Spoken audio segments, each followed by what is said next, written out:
Yo, what's good, man? It's your boy Retro Rich, man. I'm here with a video on how to start a clothing brand with $0 in 2025, man. Let's get it. First thing first, man. Before you even do anything else, first rule, you have to figure out what your community and your target audience is going to be. Very important. Step two, right? Man, after you get your community, you find out who you want to go to. Now you have to come up with a dope name, man. Something cool, not nothing that's, I recommend not nothing that's like overly crazy. You know what I'm saying? Nothing that's specifically for a too specific group of people. But something, you know what I'm saying, relatable, that, you feel me, a lot of people in the world could possibly see themselves wearing, you know what I'm saying? So what I did personally with my brand was, it took me some days and I just wrote down all different names on a sheet of paper. Matter of fact, it was in my notes on my phone. I was just typing in different names. I think I had to end up typing in like 200 names, right? It got to the point where I had so many names, I had to start choosing which name was my favorite, which name that I liked the most. So I'm circling all my top 5. I think I circled my top 5, right? And like I say, it got to the point where it was hard to even select 5 names because I had so many. So I'm like, all right, I got 5 names, cool, boom. Did my research, and that's what I recommend.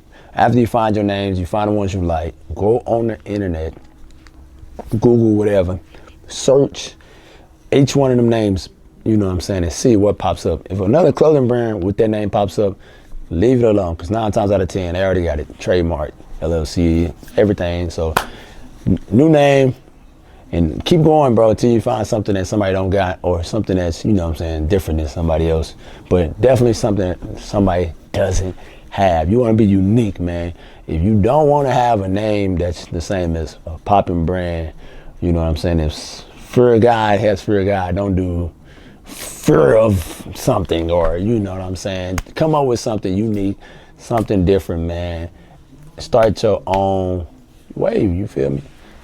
Then rule number 3, I say this is one of the most important rules. So now you got the community who is going for it. You done came up with your cool name. Now number 3, this is what you have to do. You have to get a logo. You have to get a logo. And when I mean logo, I mean something just as simple as this. So when you picking your logo, this is gonna represent your brand.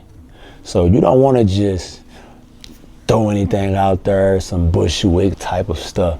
You want to make sure this logo fits your brand, right?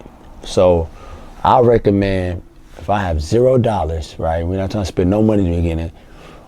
Everybody has a phone. Everybody has a cell phone these days, or a computer, or has access to one of these things, right? So I recommend you going on ChatGPT and you searching, put everything that you want in your logo on ChatGPT.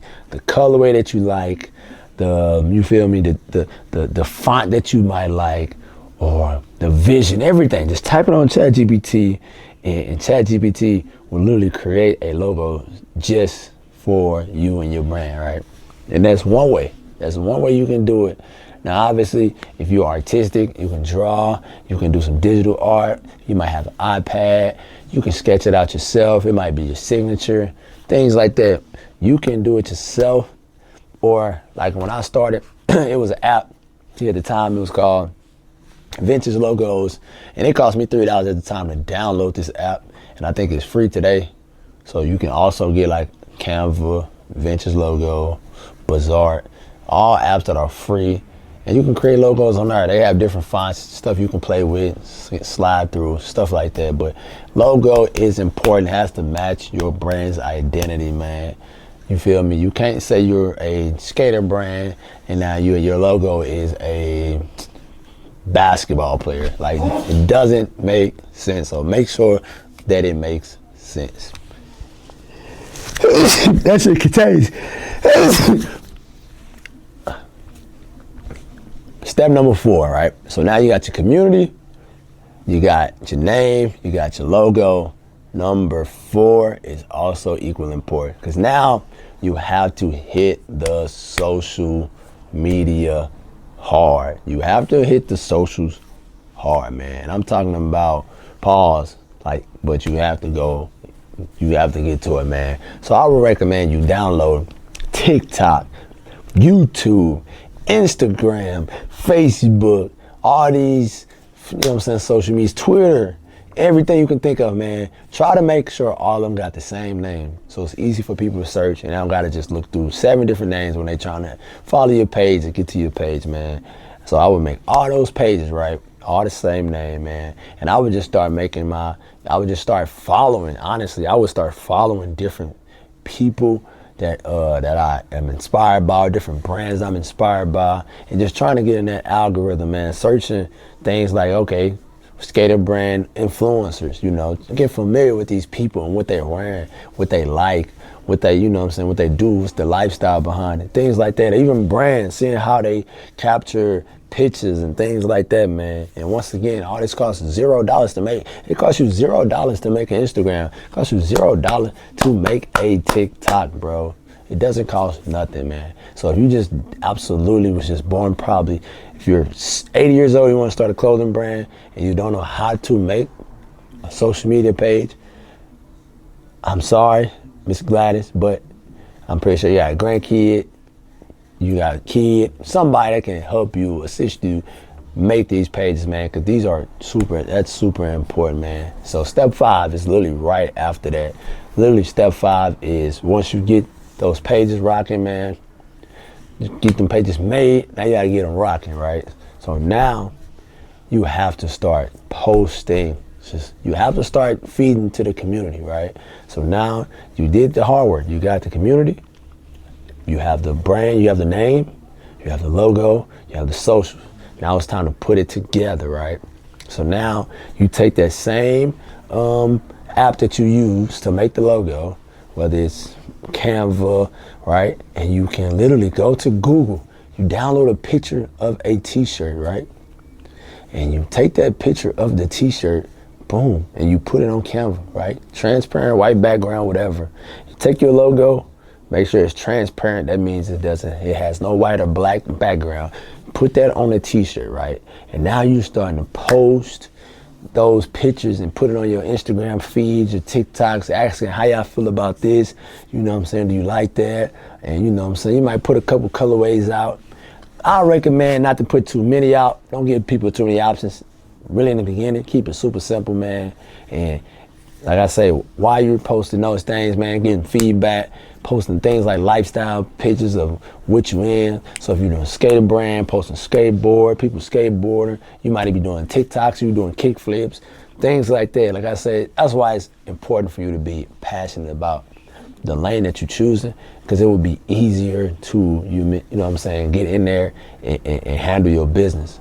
Because imagine if you knew nothing about skateboarding, and I keep saying skateboarding because I'm going to be, you know what I'm saying, I'm just trying to give y'all a visual of what I'm trying to say. Imagine if you do a skatewear brand, but you know nothing about skating, right? You knew nothing about skating. Is it possible? Yes.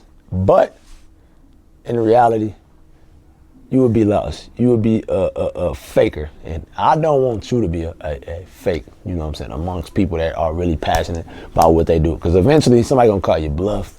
You don't want that to happen. But meantime, if you do or if you are, you know what I'm saying, those fields, the better your message will be, the better, you know what I'm saying, that the passionate community might be something in your community that's missing that you can bring to the table, you know what I'm saying? So make sure that you rocking with it. Like I said, that was step 5 is now we posting, getting those out there, man. Because now we're trying to get pre-sales. We're trying to see if people like it before we even buy a t-shirt, buy a hoodie, anything, had it, whatever. We're trying to see if people just simply like it enough to even buy. So you posting this and you getting people, you getting followers, you're growing your page, you're doing this, you're doing that. Now it's time to boom. So now let's just say you did that. Now you got some pre-sales. Now we go to step 6, man, which is the final step. Step 6. So now you did all the hard work, man. You did everything. You did it right. So now people start paying you for the pre-sale, whether it's on Facebook, through the DMs or Instagram DMs or on TikTok, whatever, man. People are pre-selling, and that's big because that means people are buying a shirt or a hoodie or something from you without even physically ever seeing it. You know what I'm saying? And that ties along with your brand and how powerful that it can be, and the message must be resonating with them so heavy that they feel like they want to support you so bad they don't even need to see a physical one. They can literally, yeah, we'll give you the money. Here's my money. I'll wait for my shirt or whatever. You give it to me, boom. Great transaction. So you don't even have to spend $1 just off the top. You got started your whole entire brand with $0. Now, if you struggle with any of these steps, man, now actually you can go to ChatGPT and it'll help you direct the plan. You can say, ChatGPT, help me find my community. You know, tell it a little about yourself. Or ChatGPT, I need help coming up with a logo or a name. You know, I ask ChatGPT to give you 100 names, and you know, you can scratch off the names from there. So it's so many ways. Like I said, you got friends, talk with your friends, talk with your group of people. Be original as possible, man. Like, you know, it's cool to be influenced by other brands and stuff like that, but man, don't just take everything from a brand. You know, switch it up a little bit. You know, put your little twist on it, your little swag on it. You know what I'm saying? So, man, now literally you have started a brand with $0, and the process after that is simple, man. It's rinse and repeat. That's why I say do it all again. Well, partially do it all again, because you don't have to do the beginning part again, but just buy. You know what I'm saying? Now you got the physical products in, your brand is gonna go up after that. Once the physical comes in, people start taking pictures of themselves wearing it, you know what I'm saying, styling it. Now you got physical pictures, you got social proof, and next thing you know, man, your brand is on the biggest skateboarders in the world or the biggest people in your niche or your community, and now you rocking, man. So that's how you start a brand with $0, man. Hey, look, if you like this video, man, go ahead and, matter of fact, like it. Go ahead and subscribe to the channel, man, and please share, because that's how we grow. When we share, that's how we grow, man. So it's your boy Retro Rich. I'm giving y'all a free game, man. No ebook. Y'all didn't have to buy an ebook or nothing from me. It's just free game. Free game. That's it. All I want y'all to do is like, comment, subscribe. That's it, man. We got more videos coming soon, y'all. Yeah.